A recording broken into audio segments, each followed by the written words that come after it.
Mä olen itse Sirkka Sakaveen, mä olen tämän Turun kulttuurikerhon puheenjohtaja ja me saatiin oikeastaan tämä ajatus tästä keskustelutilaisuudesta siitä, kun toi Annina on aika monessa paikkaa meille ollut puhumassa tästä ja sitten ajateltiin, että tämä on semmoinen asia, mistä tarvitsisi saada laajempaa tietoa ihmisten, koska tämähän on ihan nyt semmoinen ajankohtainen, että tämä sopimus tullaan tekemään sitten joko tai ei tulla tekemään, kumpaa sitten on, että saa sitten nähdä, mutta kuitenkin, että se on aikamoinen sopimus, mikäli se tulee ihan sellainen voimaan ja jos Suomi ne kaikki asiat siihen mukaan sitten tulee ottamaan. Mutta pidemmättä puhetta, kun meillä on aika rajallinen tämä aika, meillä on tämä kello 18-20 varattu tämä sali, niin mä annan puheenvuoron sitten Anninalle, joka on tämän paneelin juontaja, ja sitten hänellä on tähän sitten kysymykset ja muut, mitä hän tulee. Ja sitten tietenkin tässä on tarkoitus, että myöskin te saatte esittää kysymyksiä sitten näille asiantuntijoille. Et tervetuloa vaan kaikki, vaikka nyt onkin tämmöinen kiiras torstai, niin aika mukavasti kuitenkin olette päässeet tulemaan. Hyvää iltaa ja tosiaan munkin puolesta tervetuloa. Meillä on niin hyvä paneeli täällä, panelistit, nämä on todella niin kuin maan ihan johtavia asiantuntijoita. Eli kysymyksiä sitten vaan kehiin myöhemmin. Nytten alussa niin mä teen kysymyksiä ja tässä on sitten esittelyitä ja muita, mutta sitten ihan viimeiseksi niin tulee näitä yleisökysymyksiä. Mä olen tosiaan Annina Ruottu ja ihan lyhkäisesti tästä mä vaan mainitsen, tässä on Marko Juutinen, Martti Koskenniemi, Aleksi Kuusisto ja Heikki Patomäki. Ja he saavat itse vielä kertoa sitten tarkemmin miten he näihin liittyy, näihin vapaakauppaneuvotteluihin todella ovat asiantuntijoita. Tilaisuuden kulku on sellainen, että mä teen nyt kysymykset alussa ja tulee myös tämmöisiä kyllä-ei-kysymyksiä ja panelistit sitten laittavat kyllä tai vihreätä tai punaista lappua ylös. Ja professori Koskenniemellä on myös tämmöinen PowerPoint-esitys, tässä jossain välissä katsotaan se tästä investointisuojasta. Ja paneelissa pyritään selvittämään siis ihan yleisölle, että mistä tässä sopimuksessa ja näissä neuvotteluista on kysymys. Ja miten se vaikuttaa kansalaisiin, ihan koko Suomeen, meihin kaikkiin. Ja panelistilta sen verran pyytäisin, että kun te olette kaikki tämmöisiä alan niin kuin erikoisasiantuntijoita, varsin selvästi yritätte sitten välttää ehkä niitä erikoistermejä, ainakin kerrotte, että mitä ne tarkoittaa, koska moni täällä yleisössä niin kuulee nyt ensimmäistä kertaa näistä asioista. Tätä on aika hyvin pidetty piilossa tätä TTIPn tai TTIPin sisältöä. Mutta ihan ensi alkuun niin jokainen saa esitellä itsensä. Olkaa hyvä. Kiitos. Mä olen Juutisen Marko ja tosiaan Tampereen yliopiston johtamiskorkeakoulussa väitöskirjaa. Teen tästä aiheesta TTIP-sopimuksesta ja tarkemmin transatlanttisesta integraatiosta. Olen tehnyt sitä viime kesästä lähtien ja hankkinut tähän mennessä substanssiosaamista aika laajalti siitä, mitä se tämä viimeaikaisin vaihe siinä pitää sisällä. Martti Koskenniemi, olen akatemiaprofessori ja Helsingin yliopiston kansainvälisen oikeuden professori London School of Economicsissa, Centennial Professor ja professorial fellow Melbournen yliopistossa. Aleksi Kuusisto SAK:sta, siellä kansainvälisten asioiden asiantuntijana ja olen valmistellut SAK:n ja palkansaajan keskusjärjestöjen yhteisen kannan muistion tähän TTIP-sopimukseen liittyen ja vastaan SAK:ssa kauppapolitiikasta ja kehityspolitiikasta ja kansainvälisistä talouskysymyksistä. Olen Heikki Patomäki ja maailmanpolitiikan professori Helsingin yliopistossa, joka kuitenkin kirjoittaa aika paljon taloudesta ja talouspolitiikasta. Kiitoksia. Ja ensimmäinen kysymys tulee. EU:n ja Yhdysvaltojen välisissä vapaakauppasopimusneuvotteluissa on kyse kaikkien aikojen laajimmasta vapaakauppasopimuksesta. Talouskysymys. Sopimusta perustellaan taloudellisilla syillä, EU:n talouden kasvulla, työpaikkojen syntymisellä ja eurooppalaisten yritysten pääsyllä Yhdysvaltojen markkinoille. Puhutaan myös tullien ja kaupan esteiden poistamisesta. Mitä mieltä olette perusteista? Ovatko lupaukset realistisia nimenomaan Suomen kannalta? No, aloitetaan sitä positiivista puolesta, että Se asia, mikä todennäköisesti niin kuin pitää paikkansa, on se, että tämä sopimus tulee helpottamaan joidenkin suomalaisten yritysten pääsyä Yhdysvaltain markkinoille. Mikään muu väite ei pidä paikkaansa. Tämä ei paranna työllisyyttä, ei taloudellista kasvua. Se johtaa siihen, että työn ja pääoman välinen tulojako muuttuu pääomalle edullisemmaksi. Monien suomalaisten työntekijöiden palkat tulee käytännössä alenemaan tämän takia. Ja siihen liittyy merkittäviä ongelmia, jotka ei ole luonteeltaan pelkästään taloudellisia, vaan koskee nimenomaan demokratiaa ja demokratian perusperiaatteita. Suomi on hyvin avoin talous. 17% työpaikoista on suoraan riippuvaisia viennistä ja moni muu vielä epäsuorasti riippuvaisia. Me ollaan hyvin riippuvaisia myös kansainvälisistä investoinneista. Me nähdään, että kun helpotetaan vientiä, helpotetaan tuontia, helpotetaan investointeja, niin Suomessa työllisyys voi parantua. Ja tämä sitten kun tulee lisää tuontia, lisää investointeja, se lisää sitten kansainvälistä kilpailua meidän markkinoilla. Kansainvälinen kilpailu on hyvä tai huono asia. EU ja USA välillä se on hyvä asia, koska se perustuu kuitenkin korkeisiin standardeihin kuluttajien ja työntekijöiden osalta. Ja sillä kilpailu on reilua. Ja reilun kilpailuolossa, kun me lisätään kauppaa ja investointeja, niin se vahvistaa tuottavuutta, vahvistaa palkkoja. Ja kun katsoo näitä vaikuttavuustutkimuksia TTIPistä, niin osoittaa selvästi, että vaikutukset tulevat olemaan positiivisia. Ja myös on tutkimus, jossa on maakohtaisesti eritetty näitä asioita, ja se osoittaa, että Suomi avoimena taloutena hyötyy vielä keskimääräistä enemmän. Ja vielä sanon, että kuluttajien kannalta myös se, että saadaan lisää tuontia, lisää kilpailua, se alentaa hintoja ja tuo lisää valinnanvapautta, ja sitä kautta tulee myös parannuksia ostovoimaan. Juristina täytyy sanoa sillä tavalla, että tässä keskustelussa on havainnut sen, että vapaakauppaan liittyvät kysymykset ovat tavattoman voimakkaan ideologisesti riippuvaisia. Meidän suhtautumisemme vapaakauppaan, mukaan lukien niihin taloudellisiin arvioihin, jotka vapaakauppa edustaa, jotka vapaakauppa tuottaa, aika lailla tuntuvat riippuvan siitä, mitkä meidän käsityksemme maailmasta ja maailman tulevaisuudesta ja elinehdoista Suomessa ylipäänsä ovat.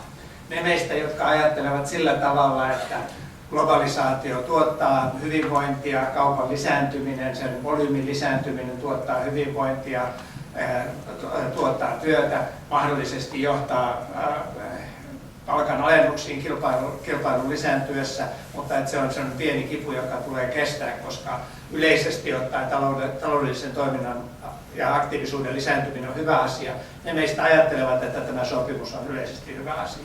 Ne meistä, jotka ajattelevat, että globalisaatio ja kaikki se, mikä siihen kuuluu, en mene yksityiskohtiin, ylipäänsä on vaarallista tai epämiellyttävää tai huonoa, suhtautuvat tähän asiaan negatiivisesti.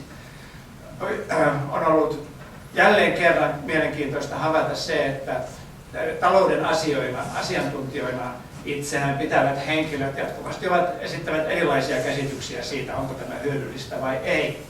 Sen vuoksi näin juristina totean, että koska en ole talouden asiantuntija, minulta ei ehkä tarvitse olettaa sellaista lopullista profetiaalista vastausta siitä, että kuka tästä asiasta hyötyy. Aion tässä omassa esityksessäni kiinnittää huomiota niihin erittäin vakaviin ongelmiin, jotka tähän sopimukseen liittyvät, jotka liittyvät demokratian, kansalaisyhteiskunnan ja oikeusvaltion toteuttamiseen. Kuuluuko hän sinne asti, jos puhuu niin lukkia? Kuuluu. Hyvä. No, tässä talousasiasta niin mä voisin ainoastaan ehkä pari sanaa sanoa siitä, että millaisiin tietoihin nämä talousasiat nyt perustuu, jos nämä hyödyt, mitä sanotaan. Sitä voidaan lähestyä, niin kuin Koskenniemi tässä viittasi, näistä kahdella hyvin globalisaatiota puoltavilla tai vastustavilla näkökulmalla, mutta ei ole ehkä aivan niin yksinkertaista kuitenkaan. Jos nyt ollaan tekemässä näin laajaa sopimusta, niin tietenkin oletetaan, että se tulee totta kai hyötyä. No nyt kuitenkin nämä hyötylaskelmat, mitä sitä komissio on tehnyt ja joilla se perustelee sitä sopimusta. Komissio sanoo, että tulee kasvua ja työpaikkoja, mutta kuitenkaan komission käyttämät arviot eivät tue väitettä siitä, että tulee työpaikkoja. Sen sijaan komission käyttämät arviot tukee sitä väitettä, että syntyy siirtymää ja vaikutuksia, kun työvoimaa kohdentuu uudelleen tehottomilta tuotantoaloilta sellaisille aloille, joilla tuotanto on tehokkaampaa. Ja toisekseen talouskasvua tulisi ainoastaan se 500 euroa per nokka, per nelihenkinen kotitalous vuosittain tuonne 2027 mennessä, jos kaikki talouskasvu jaettaisiin tasan. Eli toisin sanoen aika vähän sitä taloudellista hyötyä tällä sopimuksella saataisiin aikaan. Tietenkin jonkun verran. Ja mikä nyt on ehkäpä oleellista tässä tiedossa, tai näissä tutkimuksissa, jotka esitetään ikään kuin semmoisena tietona, mikä väistämättä tai varmasti tai kohtuullisen varmasti ainakin antaa vakavan perusteen sille, että pitää tehdä tuo vapaakauppasopimus. Niin mikä siinä tiedossa on ongelma ja onko siinä ongelma? No siinä on ongelma. Ja mikä se ongelma on vaikka suomalaisten yrittäjien näkökulmasta? No se ongelma on se, että ei meillä ole tietoa siitä, siis se tutkimus mitä komissio käyttää, niin käsittelee EUta yhtenäisenä talousalueella, mutta eihän EU ole yhtenäinen talousalue. Suomalaisilla yrityksillä on erilainen kilpailukyky ja toimintaedellytykset kuin yhdysvaltalaisilla tai saksalaisilla yrityksillä. Ei ole siis tutkimusta siitä, että mitenkä tämä lisääntyvä kilpailu vaikuttaisi vaikka suomalaisten yritysten kykyyn pitää yllä hyvinvointia juuri Suomessa. Ainoastaan meillä on tutkimusta, joka perustuu johonkin keskimääräiseen Euroopan unioniin. Esimerkiksi joku sähköteknisiä koneita valmistavat alat niin ovat Suomessa suuri työllistäjä, mutta nämä kuuluu sellaisiin, mitkä saattaisivat tässä kilpailussa kärsiä. Samaten metalliteollisuus. Onko oletuksena, että suomalainen metallityöporukka menee Saksaan autoteollisuuteen, joka olisi hyöty? No siitä ei ole tietoa. Kysyin Simo Käretiältä, joka on elinkeinoelämän johtava asiantuntija tässä TTIP-asiassa, niin hänkin sanoi, että meillä oikeastaan ole tutkimusta siitä, että miten tämä nyt kilpailu vaikuttaa Suomeen. Jos me halutaan valita se, että tehdään shokkiterapia täällä, niin siitä vaan, sittenhän se toimii toki. No niin, kiitos. Ja sitten tässä oli vissiin 2 kommenttipyyntöä. Ensin oli Heikki ja sitten oli Aleksi sen jälkeen. Joo, kiitoksia. Ne mallit, mitä Euroopan unionin komissio on käyttänyt, kun ne estimoi näitä hyötyjä, niin perustuu tämmöiseen niin sanottuun yleisen tasapainon malliin. Tämä on tekninen termi, mutta se periaatteessa pohjimmiltaan tarkoittaa sitä, että oletetaan, että markkinat toimii aina täydellisellä tavalla. Mitä enemmän kilpailullisia markkinoita, niin sitä parempi tehokkuuden kannalta. Tämä on niin sisäänrakennettu niihin malleihin valmiina oletuksena. Niin sittenhän seuraa niin loogisesti, että jos me vähän avataan kilpailua lisää, niin silloinhan kilpailua on enemmän ja sen takia näitä mallit väistämättä tuotaan sen loogisen lopputuloksen, että kasvua tulee ja hyvinvointia tulee lisää. Mutta ne luvut on silti ihan naurettavan pieniä. Marko tuossa oikein totesi, että se mitä on luvattu niin on 500 euroa per kotitalous vuoteen 2027 mennessä, mutta sekin on niin kasautunut vaikutus. Se ei ole yhdelle vuodelle, vaan että yhdelle vuodelle luvataan 0,05% lisää talouskasvua. Nyt kun tiedetään, että mikä meidän niin taloudellinen tilanne Euroopassa on ollut vaikka kuinka pitkään, niin semmoinen, että jos Suomessa talous kasvaa niin miinus 0,5% tai plus 0,3% ja sitten lisätään siihen 0,05%, niin se on niin pieni määrä, että se ei niin muuta meidän taloudessa yhtään mitään. Ja se vähäkin on sellainen, että sitä ei voi jälkikäteen estimoida, että mistä se 0,05% on mukaan tullut. Eli ihan riippumatta mitä nämä mallit sanoo, niin sitä ei voida koskaan todentaa tai osoittaa vääräksi, että onko tämä kasvu vaikuttanut niin kuin oletetaan. Mutta on tehty myös toisenlaisia tutkimuksia. Jeronim Capaldo teki tutkimuksen, joka viime syksynä julkistettiin aika laajalti, joka perustuu toiseen malliin. Se ei ole yleisen tasapainon malli, vaan tämmöinen keynesiläisempi malli, missä hyväksytään muun muassa se lähtökohta, että voi olla työttömyyttä. Nämä mallit, mitä EU:ssa käytetään tai komissio on käyttänyt, niin, tai on nojannut, niin ne olettaa, että työttömyys on mahdoton ilmiö. Sellaista ei ole olemassa. Markkinat toimii aina ja vallitsee yleinen tasapaino. No nyt kun meillä on työttömyyttä, resurssia alikäyttöä, ja otetaan huomioon näitä asioita, mitä Marko sanoi, että Euroopan unionissa on itse asiassa erilaisia maita, jotka käy myös keskenään kauppaa, ja Yhdysvaltain kauppa syrjäyttää myös sitä keskinäistä kauppaa. Täällä on tulonjakovaikutuksia, koska Yhdysvalloissa pääoman ja työn välinen tulonjakosuhde on paljon huonompi työntekijöiden kannalta kuin mitä se on Euroopassa, niin tämä johtaa siihen, että tulee paine, että se muuttuu samaan suuntaan myös Euroopassa, mikä vähentää työntekijöiden palkkaa. Kaikki lasketaan nämä yhteen, niin tämä Capaldo, joka käytti YK:n tällaista yleistä global policy-mallia, joka on vähän realistisempi kuin mitä nämä komission mallit, niin lopputulos oli se, että odotettu vaikutus on 1 000 euroa huonompi palkka suomalaisilla työntekijöillä vuoteen 2027 mennessä. Joo, todella vaikea ennakolta arvioida kauppasopimusten vaikutuksia. Tämä komission käyttämä tutkimus perustuu malliin, joka on kaikkein tutkijoiden keskuudessa uskottavimpana pidetty malli ennakolta arvioida asioita. Jälkikäteen on sitten helpompi arvioida asioita. Esimerkiksi nyt kun on ollut tällainen EU ja Korean välinen sopimus joitain vuosia voimassa, niin siitä on pystytty selkeästi laskemaan, että Suomen vienti Koreaan on lisääntynyt 37% sen sopimuksen jälkeen. Että se on helpompaa sitten jälkikäteen. Sitten on tällainen saksalainen tutkimus, IFOn tekemä tutkimus, jossa on pyritty taloushistoriallisin menetelmin arvioimaan just että miten paljon kauppasopimukset on vaikuttanut. Ja tämä on sitten siis eri malli kuin tämä komission käyttämä. Siinä on Suomea koskevia tietoja myös, toisin kuin Marko sanoi, niin on myös Suomea koskevia tietoja. Se ennustaa 3,7% lisää palkkoja Suomessa ja 20 000 uutta työpaikkaa.